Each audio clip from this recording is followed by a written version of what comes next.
Welcome to mister I channel please. మనం ఇప్పుడు ఒక చాలా ముఖ్యమైనటువంటి విషయం గురించి చిన్న ఒక వార్త మీకు చెప్తాను.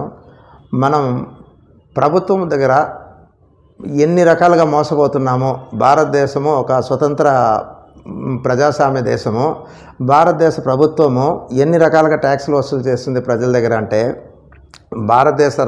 దేశాన్ని అభివృద్ధి చేయడానికి, ప్రజలకి సంక్షేమాలను అందించడానికి ట్యాక్సులు వసూలు చేస్తుంది.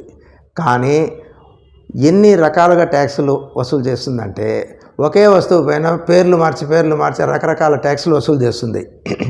ఇది అన్యాయమో అక్రమమని ఎవరు ఇంతవరకు ఎదిరించలేదు. అసలు ట్యాక్స్ పే చేసే వాళ్ళందరూ మ్యాక్సిమం పేదలు ఎక్కువ మంది ఉంటారు. మధ్యతరగతి ఉద్యోగస్తులు, జీతం పైన ఆధారపడి బతికే వాళ్ళు పూర్తిగా ట్యాక్స్కి భరిస్తూ, అవసరం లేకపోయినా, అవసరం ఉన్నా, కష్టాలు ఉన్నా ఓర్చుకొని ట్యాక్సులు తప్పనిసరిగా కట్టే వర్గంగా మారింది మన సమాజంలో. అదే ఒక ధనవంతుడు కానీ, వ్యాపారస్తుడు కానీ రకరకాల ట్యాక్సులు, ఎన్ని రకాల ట్యాక్సులు వచ్చినా దాన్ని ఎట్లా ఎదుర్కోవాలి, ఎట్లా అవాయిడ్ చేయాలి, ఎట్లా ఎవాయిడ్ చేయాలని ప్రయత్నాలు చేస్తారు. ఆడిటర్ల దగ్గర ఫీజు కట్టి మరి ఆ సలహాలు తీసుకొని ఎగరవేస్తుంటారు.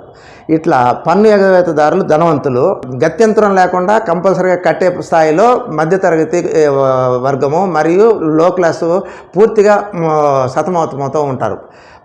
ప్రభుత్వం అంటే యాక్చువల్గా అందరినీ సమాన దృష్టిలో చూసి దేశాన్ని ఏలుబడిలోకి ఉంచాలి. కానీ అది మోడీ రాని, ఇందిరాగాంధీ ఉన్న, ఏ గాంధీలు ఉన్నా ప్రతిసారి గవర్నమెంట్కి ఆదాయం కావాలి. దానికోసం వీళ్ళు ఏం చేస్తూ ఉంటారంటే ట్యాక్సులు వేస్తూ ఉంటారు, లేదా ట్యాక్సులు పెంచుతూ ఉంటారు, లేదంటే కొత్త ట్యాక్సులు అమలు చేస్తుంటారు. ప్రజలకి ఇప్పుడు ఫర్ ఎగ్జాంపుల్ ఒక విషయం చెప్తాను చూడండి. మన సమాజంలో పేద ప్రజలు కావచ్చు, మిడిల్ క్లాస్ పీపుల్ కానీ, వీళ్ళందరిలో ఎక్కువ మంది చదివిన వాళ్ళు ఉన్నారు.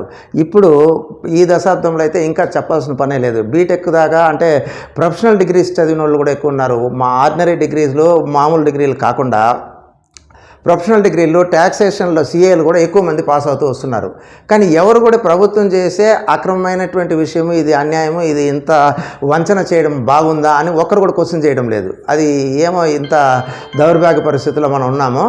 ఎగ్జాంపుల్గా ఒక విషయం చెప్తాను చూడండి. వ్యవసాయదారుడు పండించే పంటలకి ట్యాక్స్ వేయకూడదు. ఎందుకంటే ఆల్రెడీ వాడు దివాళా తీసిపోయే పరిస్థితిలో ఉన్నాడు కాబట్టి ట్యాక్స్ వేస్తే నడ్డి ఎరుగుతుంది, ఎదిరింపు వస్తుందని ప్రభుత్వాలు ఏ పార్టీ రూలింగ్లో వచ్చినా భయపడుతూ వ్యవసాయం పైన పన్నులు వేయలేదు ఒకటి. రెండోది, వ్యవసాయం ద్వారా పండించినటువంటి వరి, గోధుమ ఇట్లాంటి ధాన్యాల మీద ట్యాక్స్ వేస్తారు.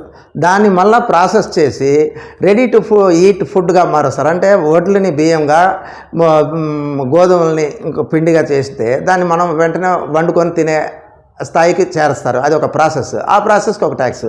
తర్వాత అమ్మేదానికి ఒక ట్యాక్స్. దాన్ని రొట్టెలు కాల్చి హోటల్లో అమ్మితే, ఈ బియ్యంని అన్నం మారుస్తే హోటల్ ఫుడ్ మీద మళ్ళీ అదొక ట్యాక్స్. ఒకే వస్తువుకి ఒక్కొక్క స్టేజ్లో రూపాంతరం చెందుతూ వస్తుంది. అంటే produce stage to end user stage, consumer వాడేంత వరకు 4-5 ప్రాసెస్లు, అంటే 4-5 రకాల ట్యాక్స్లు అదే ఒక వస్తువుని వేస్తున్నారు.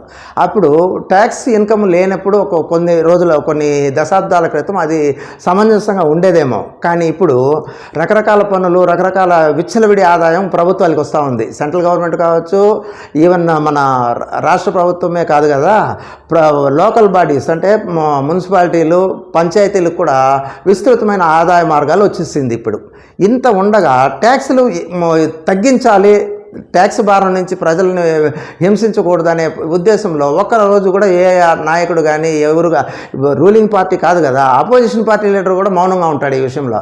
ఎందుకనంటే ఇప్పుడు మనం అపోజిషన్లో ఉన్నాం, నెక్స్ట్ రూలింగ్కి వస్తే మనం కూడా దోచుకొని తినొచ్చు అనే ఉద్దేశమే తప్ప సమాజానికి, ప్రజలకి హెల్ప్ చేయాలనే ఉద్దేశం ఏమాత్రం లేదు ఎవరికి.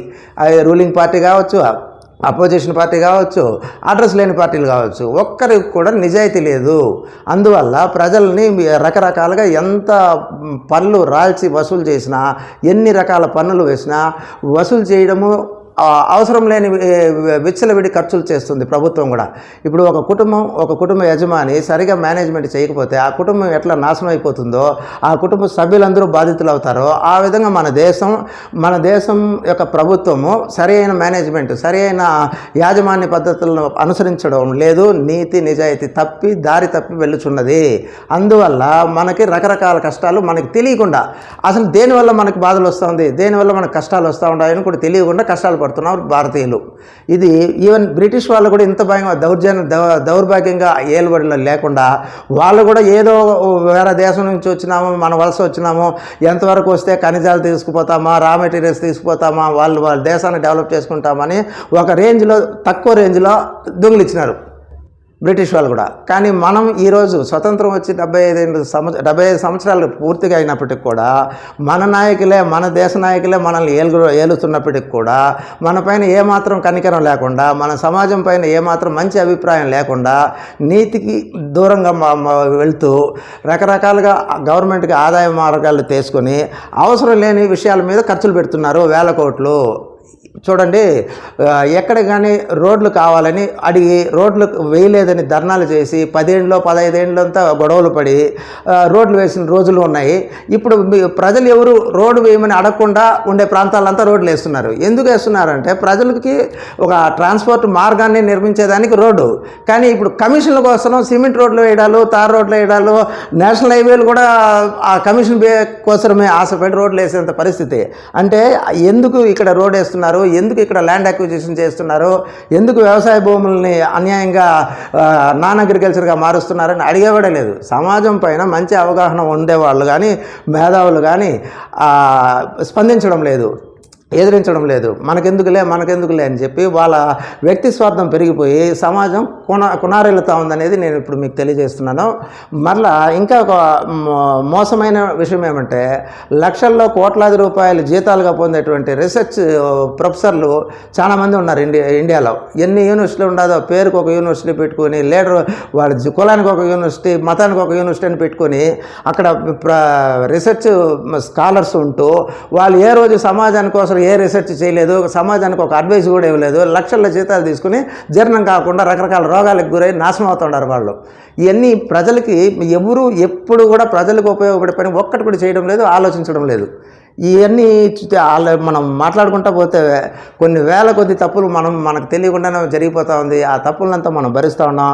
భారతీయ ప్రజలు ఎప్పుడైతే ప్రశ్నించేది నేర్చుకుంటారో, భారతీయ ప్రజలు వాళ్ళ కోసం వాళ్ళు డెవలప్ చేసుకోవాల్సిందే తప్ప ఇంకొకటి వచ్చి ప్రజల్ని కాపాడేదో, భారతదేశాన్ని కాపాడేది కూడా ఉండదు. ఇది విస్మరించలేని నిజం. నమస్తే అండి. నెక్స్ట్ వీడియోలో కలుస్తామండి.